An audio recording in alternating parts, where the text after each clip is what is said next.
Why don't you give me a sign? This is Corinna Jane. The leaves are trailing on that shore. It's not your problem, it's mine. With her brand new single, Give Me a Sign.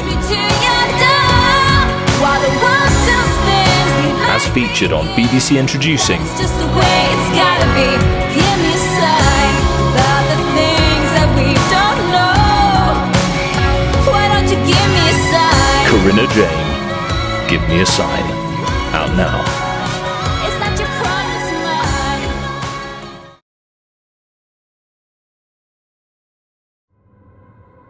mine. My dad has been a bit strange ever since he returned from Le Pouce.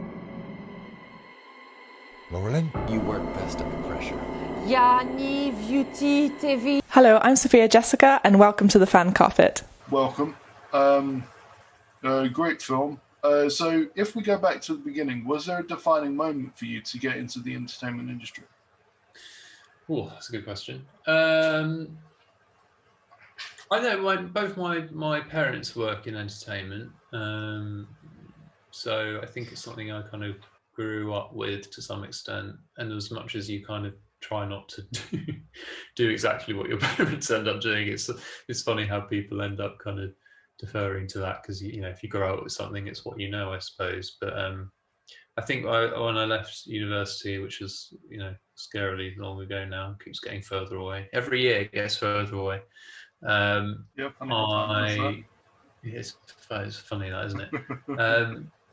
But yeah, I think I really enjoy connecting on an emotional level with an audience. I think that's the thing, like creating discussion. I'm someone that, as a person, I know some people are good at small talk, and I kind of prefer big talk. So I think having, like, you know, subjects and things to talk about, and stories are what gives us a way into, you know, our whole world. That's how humans communicate their ideas and their thoughts and feelings. It's not with lists and statistics. It's stories. So I think storytelling really is the thing for me. Yeah, all the way back to telling stories around the campfire. Like our ancestors used to do it. Like there were cave paintings depicting it. Yeah. And stuff like that. So yeah, it's awesome. So what was it in particular about Nightbook that stood out to you to make you want to make it? So for me, at the very center and the core of Nightbook, it's about someone who's trying to stay in control, who's trying to do their very best to do what's best for their family.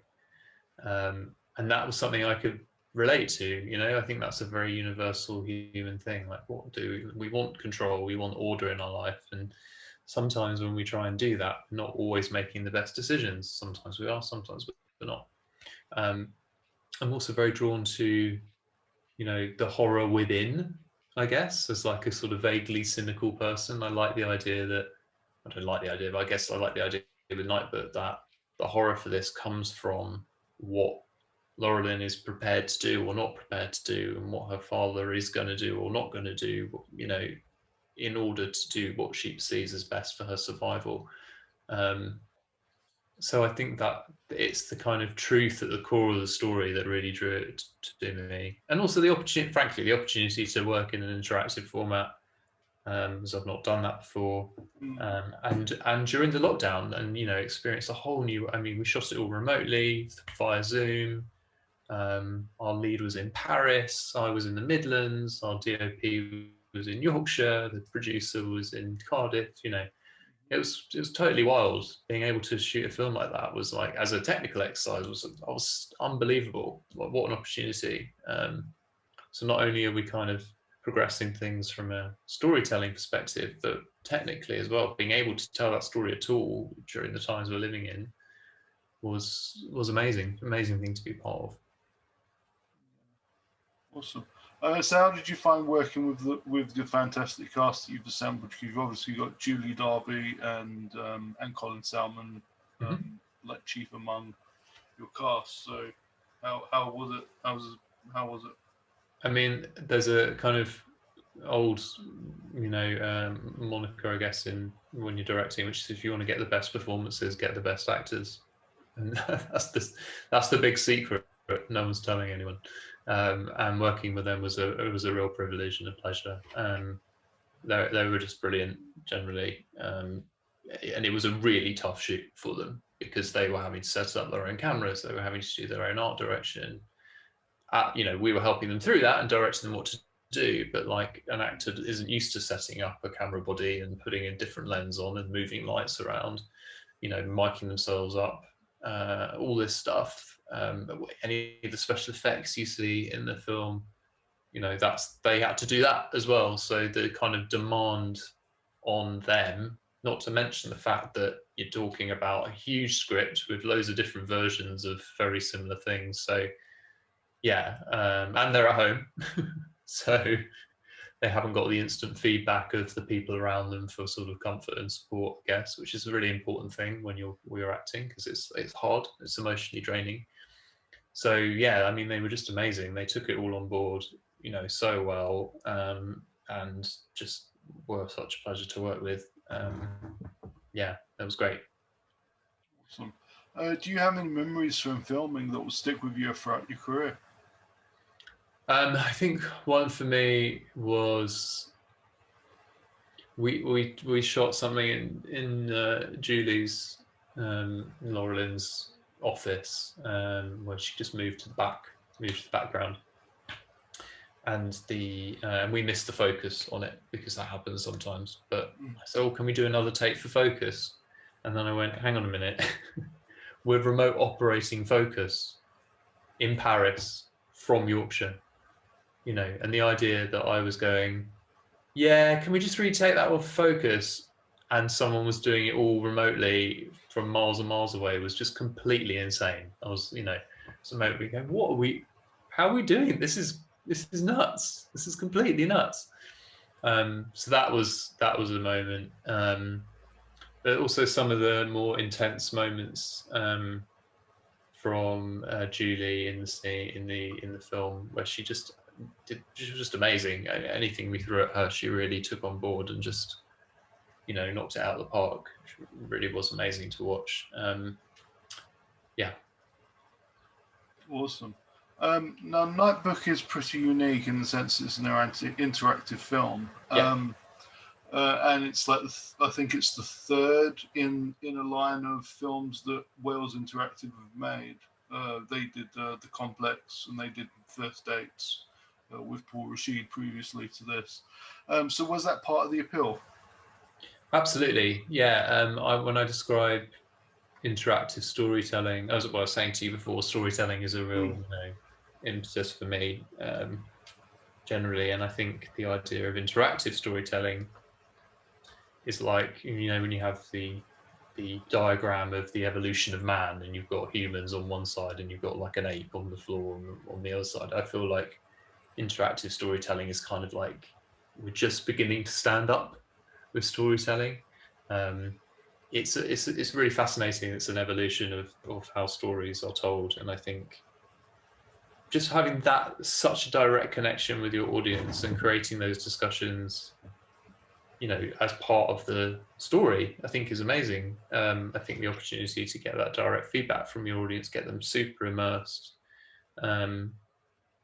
and it keeps you really honest as a filmmaker, because your audience really has to get on board with you, and because they're so part of it, you really have to give over to them. You've got no room to, even anyway, really. But I think you just really have to honor your audience when it comes to interactive storytelling, which is a really nice place to be in as a storyteller. Did you have to have it all mapped out? Because you obviously have to film different scenarios. Mm-hmm. Did you have it all mapped out in the beginning, or was that done like as you went? No, it's all mapped out. So it's part of the script development process. We map out every single decision point, every single route and path, all the different ways of getting different, there's things in it where, if you're nice to Pierce at the beginning, he behaves differently to you at the end, and all these things, they all have to be mapped out and figured out. So yeah, it's an awful lot to hold in your head as you're going through. So there's no way we could have done that without mapping that all out beforehand. Yeah, that must have been quite a challenge to keep it all straight in your head, what you're doing at any given time. Yeah, that's the big. I mean, with a linear film, that's always a challenge anyway, because you might shoot a scene, 3 weeks later. Remember when you walked through that door 3 weeks ago? Right. Well, now you're entering that door.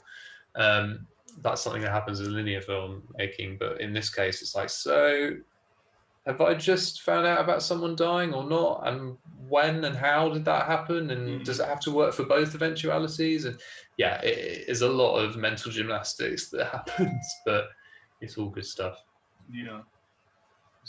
It must be fascinating to go from linear filmmaking to an interactive one where you have to have everything, you have to plan for every eventuality almost. Yeah, absolutely. Because you don't know what the user's going to decide to do.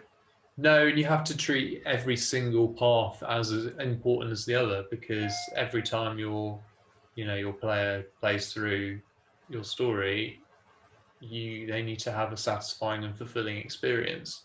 So you can't kind of just dismiss one path because you go, well, I don't really like that one, or I think I'm more interested in this one.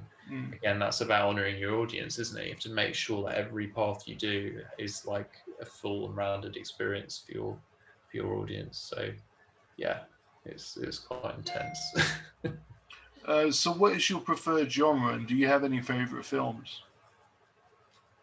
My preferred genre, I like anything with a sort of dark edge to it, to be honest. I like horror for that reason. I like exploring the dark, like I was saying, kind of the darkness within the human condition and all that sort of stuff. Sort of pretentious as that sounds, but I also really like comedy because I like the darkness in comedy as well. I like the kind of, there is darkness to be found in that. I really love, for this film in particular, I was looking a lot, I think, as everyone making a horror film does, and aspires to. I looked at The Shining very closely. It's just a masterclass in suspense and what is essentially a family drama, playing out what is the worst thing a family can do to each other. So yeah, and It Follows was another one I looked at closely for that, because I think it just makes some really nice, bold decisions that gives it a real style and quality, that really elevates it as a piece of horror. So yeah, I think that answers your question. Yeah, awesome. So are there any other aspects of the entertainment industry that you'd like to pursue? Well, I think what going into interactives has taught me is that storytelling is storytelling, really, and obviously with interactive, it will we're moving into a games environment rather than a strict movie and TV environment. So I think as long as I'm telling stories and connecting with an audience on that level, then yeah, I don't really mind. I'm fairly kind of agnostic to it. I really like music. I co-composed the music for my first movie. I've got an interest in it. It's not something I would want to do solely. But I'm really excited to see where this kind of interactive journey takes me, I suppose, and see what happens next. But yeah, I think storytelling really is the answer, whatever that means. Awesome. Awesome. So who inspires you in the industry? Who inspires me? I mean, Soderbergh inspires me because he's just a real chameleon as a director. He turns his hand to lots of different genres and he does them really well, and I think that's really cool. I mean, there's some obvious ones like Spielberg. I think he's brilliant. He tells these amazing, really beautifully crafted stories that connect with so many people. And again, they do. There's loads of different genres and moods and atmospheres, but you can always see that it's a Spielberg movie. I think that's really inspiring. And the other person I actually think who's really inspiring is a composer called Alexander Desplat, who does all the Wes Anderson movies, and I think he did The Imitation Game. And the reason I find him so inspiring is because whenever I hear a score that he's done, I don't know that it's him, and I always feel like, oh, this is absolutely perfect for this story we're telling. And I think I think what's so inspiring about his work is that he really gives his creative, energy to the story. There's nothing kind of egotistical about the way he's designing that music. He's totally in service to the story he's telling.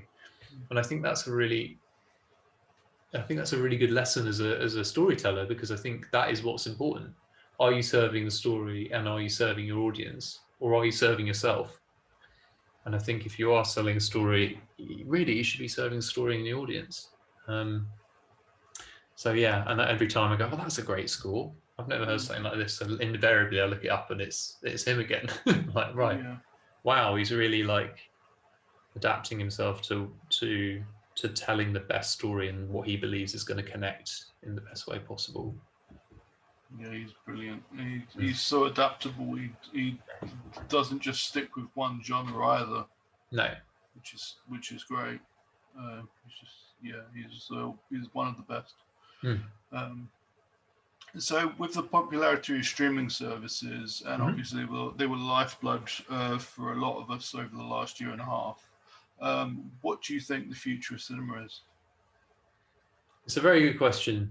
I think, certainly interactive storytelling is evolving very quickly. I think it's a really exciting space. I think there's room for it to grow.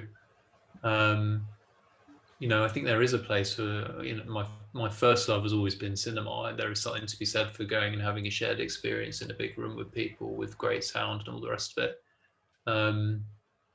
At the same time, we're in a world where people have, I remember the local cinema where I grew up, the screen wasn't that much bigger than a lot of people's TV sets at home, like it was darker, but it was still, it wasn't huge. And adding that kind of, because that's the other beauty with interactive, if you're playing it with people, you can, particularly on Nightbook and other games from Wales Interactive, they have a streamer mode which pauses at the end of the decision point, so you can have a discussion about it with the people you're watching it with. You have time to go like, hey, what should we do? And I think that's another really nice shared experience you can have with your fellow people watching it. So I don't know. I think I don't know really. I feel like there's so much stuff out there, but people are still really hungry for stories. There's so much stuff, but they really are hungry for stories. It's the one thing that people just cannot get enough of. I think people always talk about like, oh, people don't have attention spans anymore.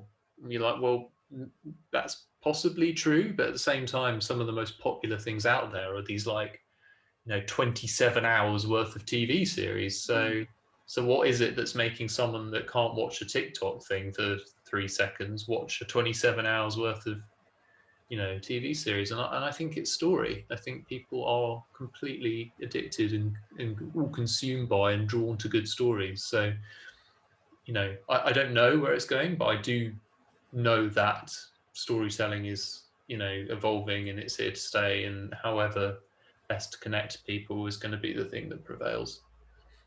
Absolutely.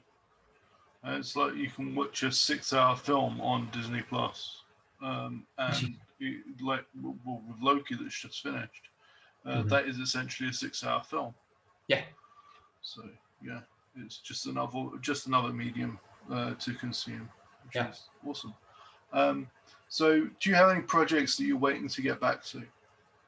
Well, I'm currently co-writing something at the moment with Good Gate Media, another interactive, which I can't say too much about at this stage. But I'm also just really interested to see how people connect with Nightbook and see what I can learn from it, because it is such a new format. I'm really excited to see how I can learn and improve and connect as much as I possibly can with an audience and give people what they want to have a great time, really, to entertain.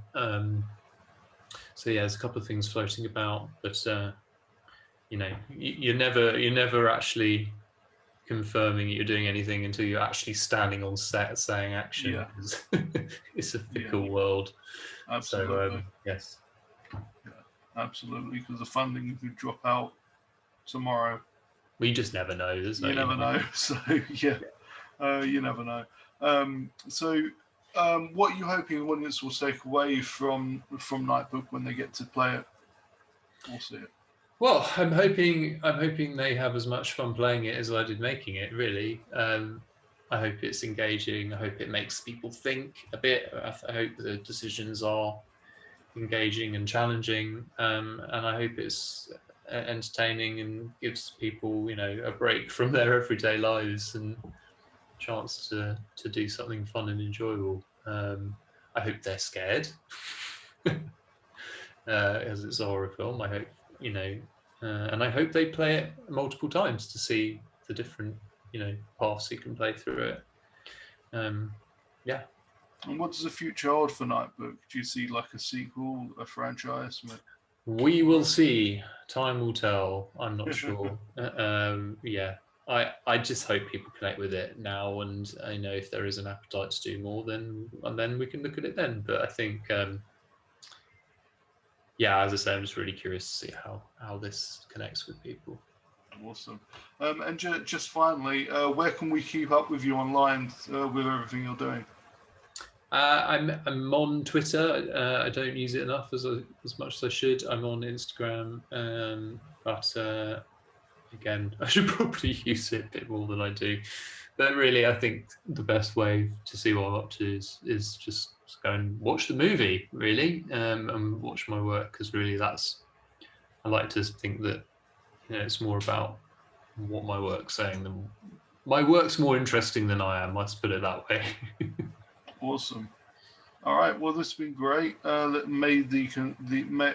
hope that the collaboration with Wales Interactive and Goodgate continues, because you're obviously doing great work with them. How are they to work with, by the way? They're amazing. Yeah, fantastic. I mean, they've been so supportive. Obviously, there's a load of stuff to learn because it's a new format, and the knowledge Wales Interactive are bringing to that, and also Goodgate in terms of their, producer John Guillermo, he comes from a sort of prestigious linear filmmaking background, so the kind of intersection of those two people is really exciting. I think there's going to be some great work coming out, so watch that space, I guess. Awesome. All right. Well, congratulations with the film. Thank you very much. Or game. I'm not quite sure how it's categorized now, but congratulations with it, and look out for what you're doing next. Brilliant. Thanks so much. Thanks for taking the time. No worries. Take care. Bye. Thanks very much. Thank you for watching The Fan Carpet. Please follow us on Facebook, Twitter and Instagram for more content next time. Yes, please.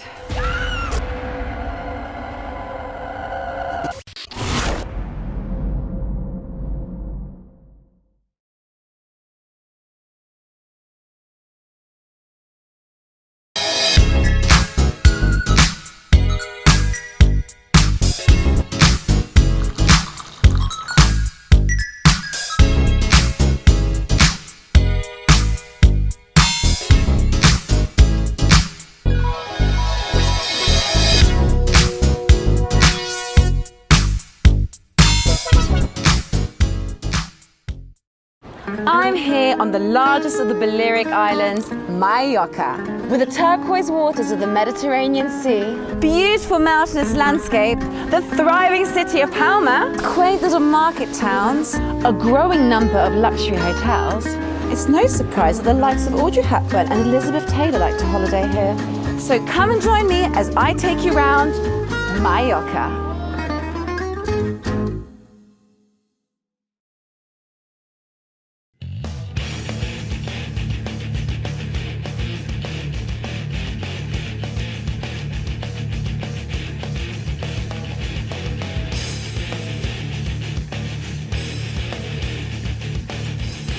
Thank you for watching The Fan Carpet. If you like this video, be sure to click that thumbs up button at the bottom of your screen.